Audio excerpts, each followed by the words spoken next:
Welcome to the class. In the series called Constitutional Law, we are going to talk about the Parliament. Okay, this is a video series, and the first in this series will talk only about the structure of Indian Parliament according to Indian Constitution. So let's see. Yes, so we are going to discuss the basic structure and the functions of Indian Parliament. Okay, so there are so many things we have to discuss in this, and each one of them we will be discussing in the coming videos. So first let us understand what are the functionaries and what is the basic structure of Indian Parliament. Okay, we all know that the Parliament in India is bicameral. What does it mean? It means it has two houses. What are they?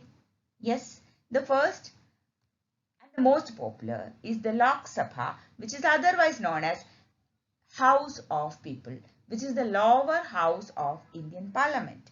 And then comes Rajya Sabha, the upper house of the Indian Parliament, which is also known as Council of States.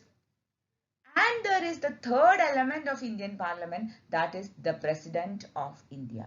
Even though the President doesn't sit in either Lok Sabha nor in Rajya Sabha, but at the same time, the President is considered to be the inevitable part of Indian Parliament, because without the approval or the assent of President, no bill will be approved. The bill passed by the Lok Sabha and Rajya Sabha has to be assented by the President of India. Moreover, it is the President who summons the Lok Sabha. It is the President who dissolves the Lok Sabha, and he has the right and the power to prorogue meetings. Okay, and because of all these things, the President is an inevitable part of Indian Parliament. So, what is the basic structure? It is Lok Sabha, Rajya Sabha, and the President. Okay, and the same system you can see in British.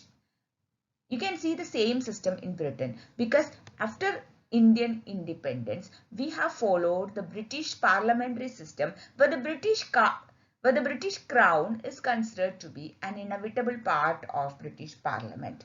Okay, so we have designed the system as a replica of British parliamentary system, and this is not like the system which is there in USA, where the president is not part of the parliament. Okay, now both these houses of parliament, that is Lok Sabha and Rajya Sabha, does not enjoy co-equal status. They are not equal, whether you consider the status, whether you consider the functionaries, or whether you consider the principles based on which it is built in. They are not at par.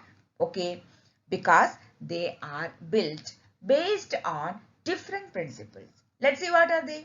Yes, Lok Sabha is the lower house of the parliament, which is having members which are directly elected by the citizen of India according to the universal adult suffrage. That means every Indian citizen who is 18 plus has the right to vote, and therefore these members of parliament or members of Lok Sabha are those people who are directly elected by the citizen of India, who have the eligibility to vote. Okay, and therefore the Council of Ministers are responsible and answerable to the Lok Sabha. That gives this House of Parliament an importance and significance. Okay, and therefore Lok Sabha is the last word in taxation and spending on public money.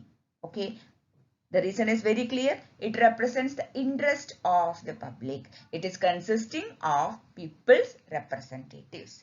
Whereas Rajya Sabha, the members are by indirect election. That means the members of Rajya Sabha are elected by the elected representatives. That means they are not directly elected by the people, but they are elected by the representatives of people who are elected by the people. Okay, it is an indirect election system. Then why do we have Rajya Sabha? Because it is for allowing entry of experienced and seasoned politicians who may not find a place in the bustle of political system. They may not go for elections, they may not contest in elections, they may not get elected. In such cases, it is to ensure that their experience is also being given, is also being used for the purpose of lawmaking. So it is to ensure that these experienced and seasoned knowledgeable people, their experience and knowledge can also be used, can also be tapped in order to make laws in India. So in order to ensure the entry of such people through indirect election, Rajya Sabha is designed. Secondly, Rajya Sabha is supposed to be acting as a house for healthy debates. Sometimes what happens, due to some political pressure,